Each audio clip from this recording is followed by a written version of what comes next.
Na verdade, assim, eu sempre estudei o ser humano e a psicologia, né? Como hobby. Eu sempre me interessei como que o ser humano funciona. A minha graduação inicial foi em Direito. N situações, né? Depois, hoje, eu tenho uma explicação do porquê que eu fui para o Direito. Na época que eu estava prestando vestibular inicialmente, eu estava em dúvida entre três: Psicologia, História e Direito. Porém, em termos de legitimação, Direito é uma faculdade, na época que eu entendia e eu ouvia também, meio que direta até, indiretamente, que Direito seria algo que abriria mais leques de possibilidades. Enfim, era o que eu escutava. E aí tinha um grande ponto que meu pai também já era advogado. Então tinha todo um critério aí que depois em análise eu fui começando a descobrir algumas coincidências ou não. Mas a ideia é que eu sempre me cativou uma seguinte pergunta, né? Que o que leva as pessoas a fazerem o que elas fazem? Nisso, na atuação com o direito, eu enveredei para um campo que era de contratos, né? Contratos e relações contratuais. Fiz uma especialização na área. Contratos e técnicas de negociação. E sim, tive experiência em escritório de advocacia, mas também eu sempre busquei empresas. Tá? Enfim, a área de contratos ela tem muito mais ênfase para auxílio de empresas, né? Negociação de contratos e tal. E fui enveredando nesse sentido.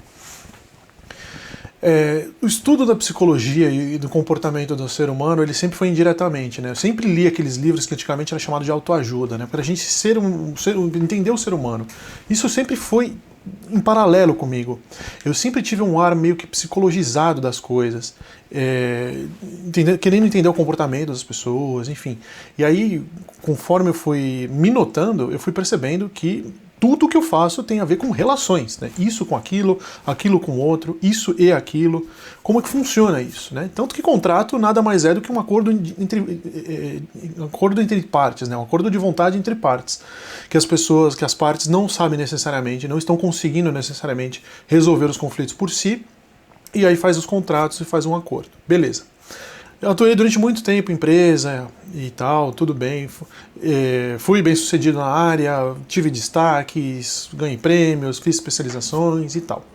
Em determinado momento da minha trajetória, eu comecei a atuar com ética e compliance, por iniciativa minha. E também da empresa onde eu estava trabalhando, assim, calhou de ser uma oportunidade de enveredar para assumir essa área e desenvolver essa área dentro da empresa. Legal, eu fui e gostei muito. Nisso, né, o que é ética e compliance? Né? Ética tem a ver com o comportamento das pessoas, tem a ver com os acordos que as pessoas fazem para a convivência, ok? Grosso modo. E compliance tem a ver com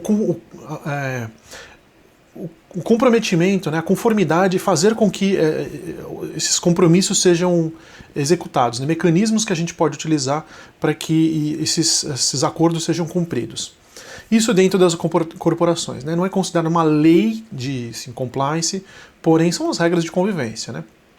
Então eu me vi diante realmente dessa pergunta, né? O que faz as pessoas fazerem o que elas fazem? O que faz elas descumprirem acordos éticos? Nisso eu percebi que eu estava estudando cada vez mais o ser humano, né? O que leva as pessoas a fazerem o que elas fazem, né? E cada vez mais aprofundando. Foi aí quando eu conheci a tal da psicanálise.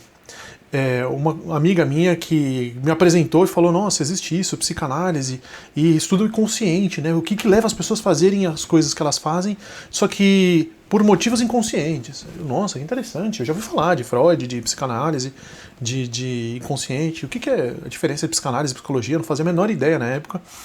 Mas ela falou, pô, e tem assim, você busca uma formação de psicanálise, não é a mesma trilha da psicologia, é uma formação diferente. Opa, como assim?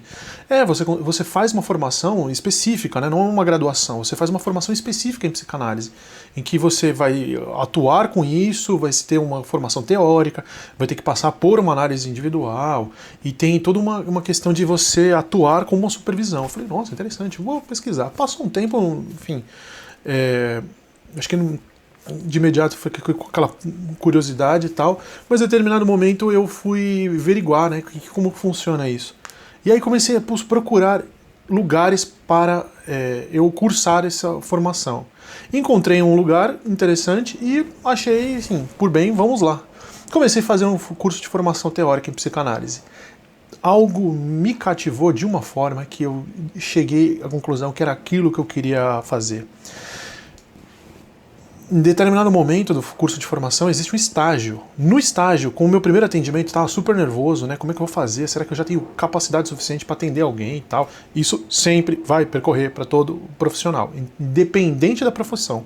Você sempre vai, parênteses aqui, né? Você vai sempre ter uma atuação profissional e se você for alguém que se preocupa de fato, espero que sim, e sempre você vai se sentir meio que, pô, será que eu estou prestando melhor forma possível, né?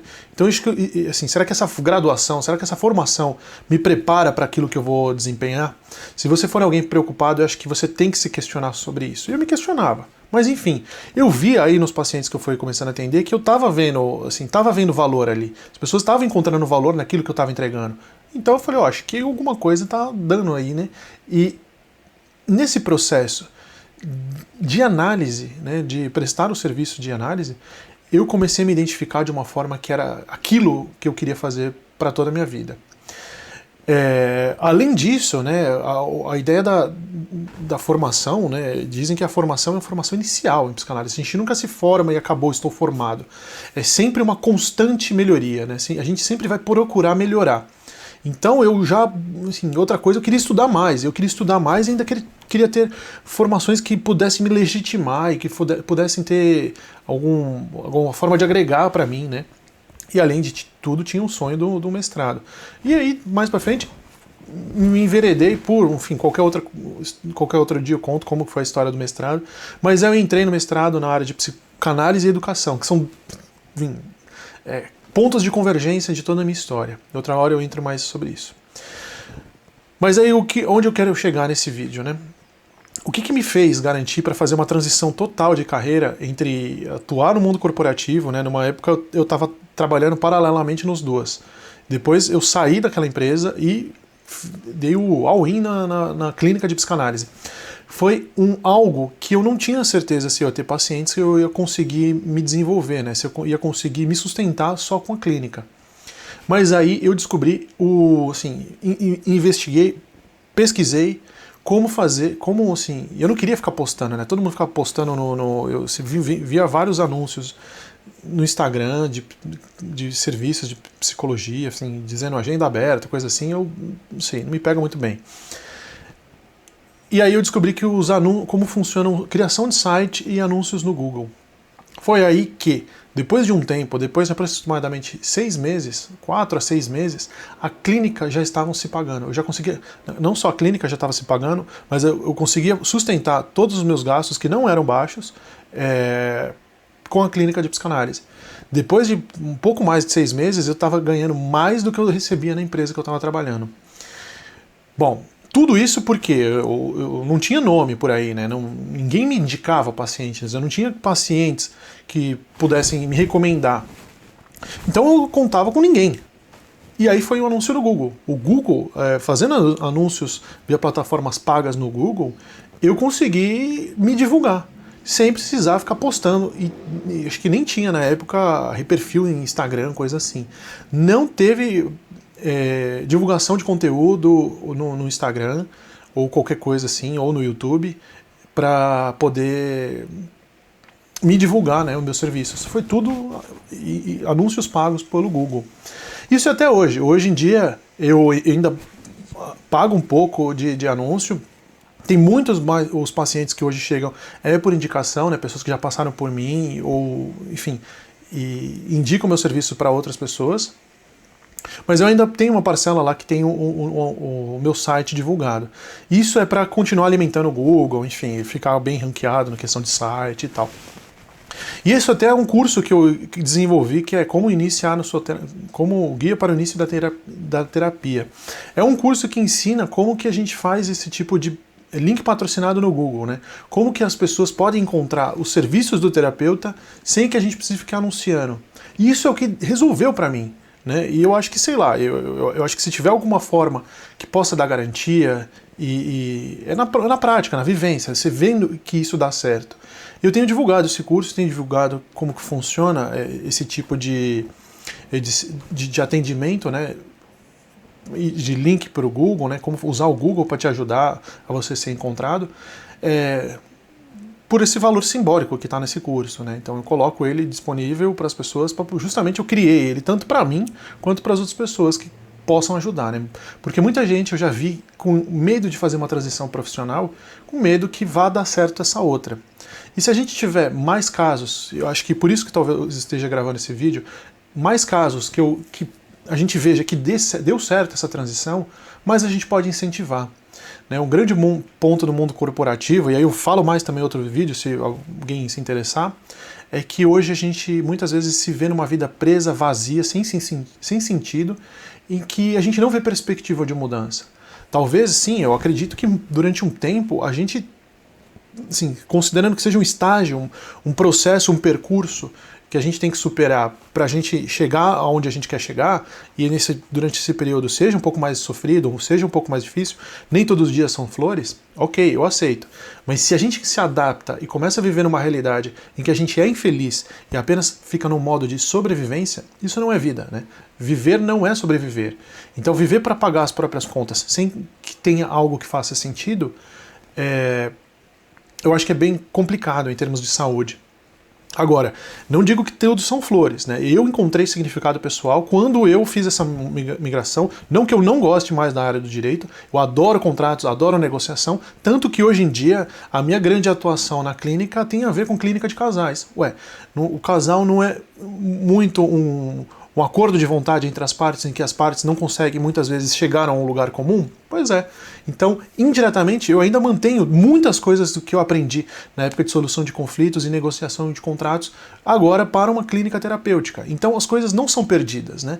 Eu só acho que, assim, não deixei de gostar do direito, mas eu encontrei numa outra paixão, eu encontrei em outra profissão, algo que hoje me proporciona mais tempo livre, maior remuneração e um significado pessoal. Então a minha clínica hoje, minha pesquisa, que é eu no mundo acadêmico, é o que me traz significado pessoal. E eu incentivo que, se puder, a gente possa cada vez mais divulgar uma ideia que pode haver chance fora do mundo corporativo, preso numa realidade em que a gente se vê sem ter alternativa de mudança. Tá bom? Se você quiser essa disponibilidade do curso que eu digo sobre o guia do início da terapia, eu vou ficar aqui embaixo na descrição. Se você tiver alguma coisa, alguma sugestão, alguma ideia do que te tocou daquilo que eu falei aqui, por favor, também comente. Se esse vídeo fizer sentido para outras pessoas, recomende. Eu acho que você vai fazer sem eu falar mesmo, sem eu precisar indicar isso, né? Mas enfim, acho que é um praxe do YouTube. Eu ainda estou me acostumando com essa didática de falar para a câmera, né? E, enfim, fico feliz se você esteja junto comigo até o final desse vídeo. E conviva mais comigo nesse canal, enfim, nessa divulgação, que eu genuinamente falando para você como se fosse uma associação livre das minhas ideias. Não é uma consulta terapêutica, mas é uma ideia que pode servir para te ajudar de alguma forma e pode ser terapêutico, mas não é uma terapia, tá? Não substitui terapia. Enfim, abraço, até a próxima e é isso aí.